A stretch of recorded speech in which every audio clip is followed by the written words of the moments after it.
How can I sit as a minister? Government officials are being attacked. Government officials are being beaten up. Government officials to the level of directorship. Then I'm sitting in my office doing what? How will such officials carry out their functions again when they know their principal or their boss cannot protect them? Not as private individuals, as government officials.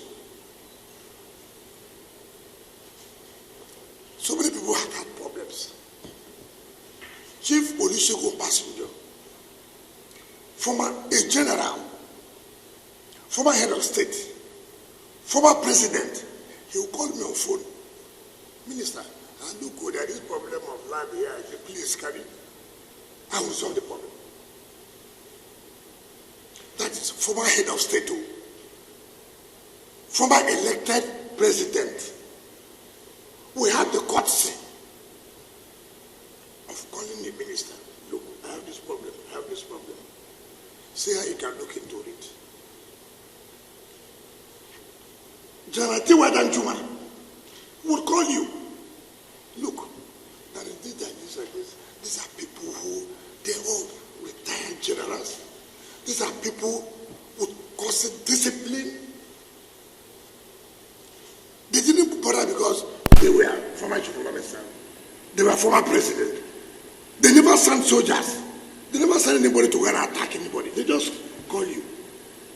And respect the gas, respect. I have to respect. And I'll tell them, sir, don't worry. I will sort out the problem. And I will do. I won't even talk about other people who are highly placed. They will come to you. Mr. Minister, maybe we didn't know of this. If we knew, we would have done it like this. When a serving Major General attacked the development control, I wrote a letter. The present Chief of Defense Staff was Chief of Army Staff then. I wrote a letter, sir. See. Because that is a serving military officer. That if anything goes wrong, he's still under the authority, under the control of the military. When I came on board,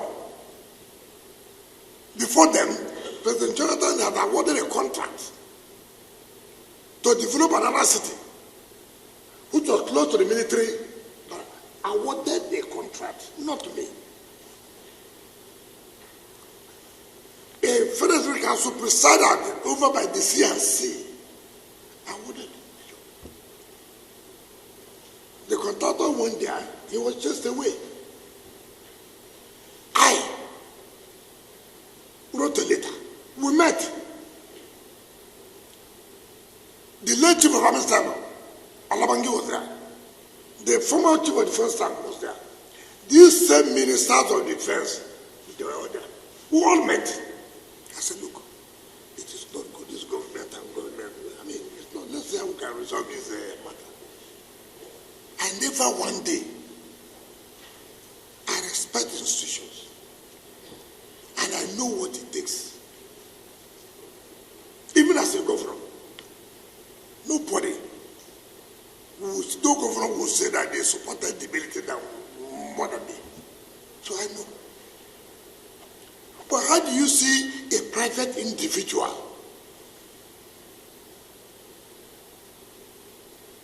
knowing fully well that you are against the law? It is not military versus government. No. If it was military, I would have written to them that, look, military, why are you doing this? This is a private individual. Land was not allocated to him.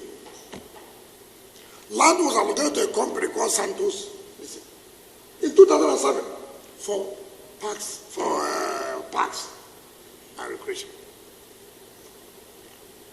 They applied to the former minister for change of use. The minister refused.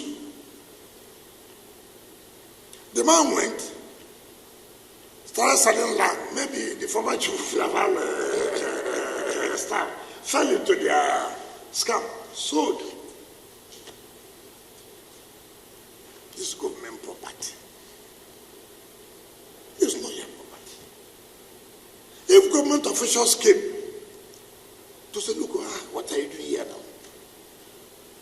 This is not, government has sat under the ministerial committee and taken back every land under parks and even under secretariat, because we felt that there are a lot of delays, suits, litigations. We said, no, we won't continue with that. You send this to them, start beating government officials. Not private, but government officials, beating them. Senior government officials, you were beaten.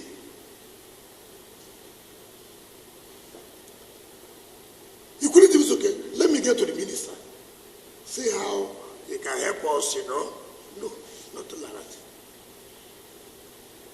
Simply because you had a relationship with the military. And government cannot enforce laws because you are attached or you had a relationship with a particular institution, or you come from a particular place.